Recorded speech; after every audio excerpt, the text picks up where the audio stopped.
नमस्कार साथियों, ब्रह्मोस क्लासेस में आप सभी का स्वागत है। उत्तर प्रदेश पुलिस कांस्टेबल और एसआई के लिए मैं आप सभी को भारतीय संविधान पढ़ाने वाला हूं, जिसकी आज ये क्लास नंबर 7 है। क्लास नंबर 7 पर बात करते हैं कि कौन कौन से पॉइंट हैं जो आपके पेपर की दृष्टि से महत्वपूर्ण हैं। 6 क्लासें मैं पढ़ा चुका हूँ और एक बात मैं हमेशा कहता कि आप भाई विश्वास आपको करना पड़ेगा और इस चीज़ की गारंटी मेरी है। विश्वास आपको करना पड़ेगा, कंटेंट की गारंटी मैं लेता।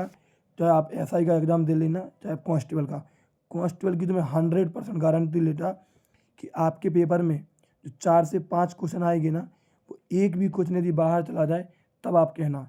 एसआई में जो 16 क्वेश्चन आएंगे, 16 क्वेश्चन में 16/16 तो नहीं कह सकता, लेकिन 10 क्वेश्चन आपको यहीं से देखने के लिए मिलेंगे। संविधान के जो संविधान के 10 क्वेश्चन हैं वो यहीं से देखने के लिए मिलेंगे। और छोटी छोटी क्लासें हैं, जो 6 क्लासें हैं, वो 10-10, 12-12 मिनट की सिर्फ मैंने आपके सामने क्लासें पढ़ाई हैं। चलिए बात करते हैं, पहले क्वेश्चन से बात करते हैं। आज क्वेश्चन की संख्या और ही कम है, छोटी सी क्लास रहेगी। आज तुमसे पूछे N.A. पालकीवाला ने उस का को संविधान का पहचान पत्र कहा। तुमसे पूछे NAUPSI में पूछा गया प्रश्न है 2021 में, ध्यान रखना। N.A. पालकीवाला ने उस का को संविधान का पहचान पत्र कहा। क्या कहा? संविधान का पहचान पत्र कहा।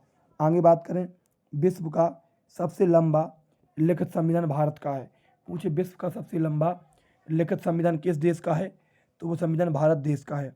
तो विश्व का सबसे लंबा लिखित संविधान भारत का है। और N.A. पालकीवाला ने उस का वो संविधान का पहचान पत्र कहा।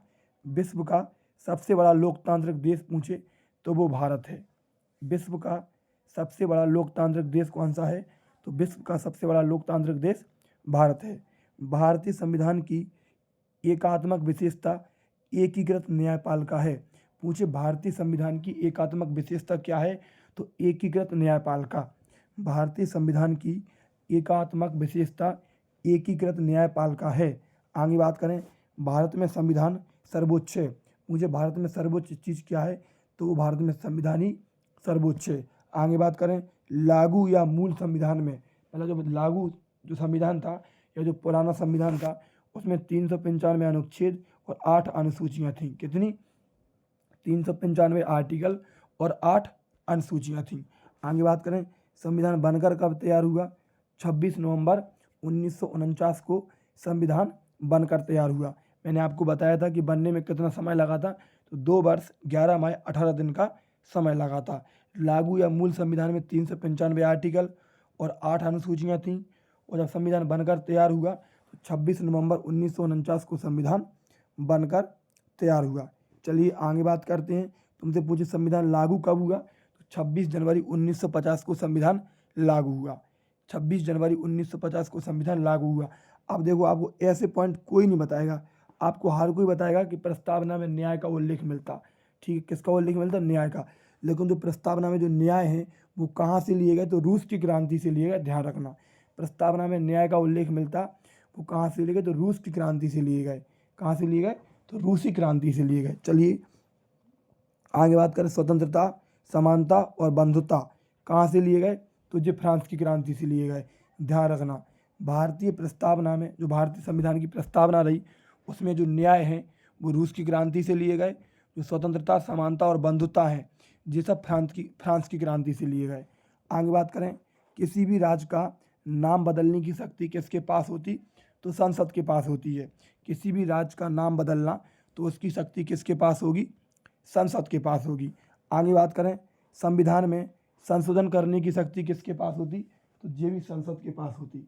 संविधान में संशोधन करने की शक्ति किसके पास होती? तो संसद के पास होती। आगे बात करें, नागरिकता अधिनियम कब आया? तो नागरिकता अधिनियम 1955 में आया। कब आया? नागरिकता अधिनियम 1955 में आया। और नागरिकता संशोधन अधिनियम कब आया? तो ये 2019 में आया। ध्यान रखना, कब आया? नागरिकता संशोधन अधिनियम 2019 में आया। किस किस के लिए आया? तो बांग्लादेश, अफगानिस्तान और पाकिस्तान, इन 3 देशों के लिए आया। पूछे नागरिकता संशोधन अधिनियम किन देशों के लिए आया? तो बांग्लादेश, अफगानिस्तान और पाकिस्तान, इन 3 देशों के लिए आया। जिसमें नागरिकता अधिनियम 1955 का है और नागरिकता संशोधन अधिनियम 2019 का है, ध्यान रखना। इतने पॉइंटों को आप आज याद रखना। 2 स्लाइडें आज मैंने आपके सामने पढ़ाई हैं और 2 स्लाइडें मैं आपके सामने और नहीं पढ़ा पाया, ठीक है। कितनी? 2 स्लाइडें लगभग मैं आपके सामने और नहीं करा पाया।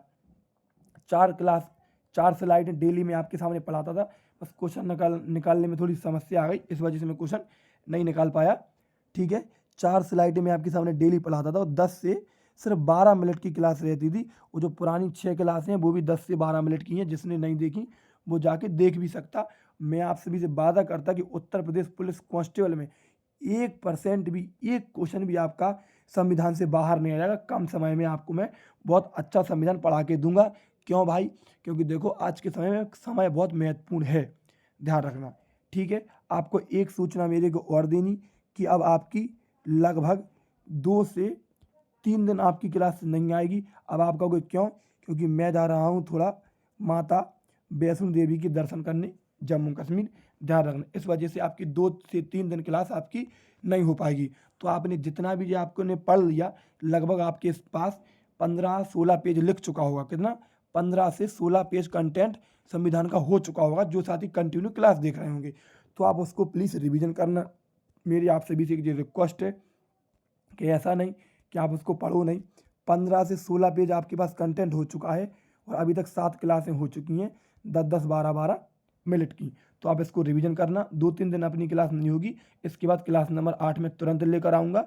और जैसा कि मैंने यूपी कांस्टेबल वालों के लिए टॉपिक सीरीज स्टार्ट करने का वादा किया, तो वो भी अपनी 12 अप्रैल से टॉपिक सीरीज शुरू हो जाएगी, ध्यान रखना।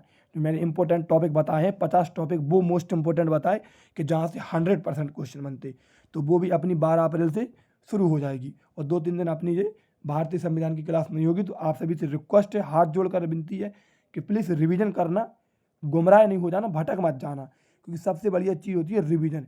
आपने जितना अच्छा रिवीजन कर लिया उतना अच्छा आपको याद हो जाएगा, ठीक है। जय हिंद, जय भारत। वीडियो अच्छी लगी है तो ज़रूर चैनल को सब्सक्राइब करके जाना। आपके लिए जितना बनेगा उतनी मेहनत मैं ज़रूर करूँगा। धन्यवाद।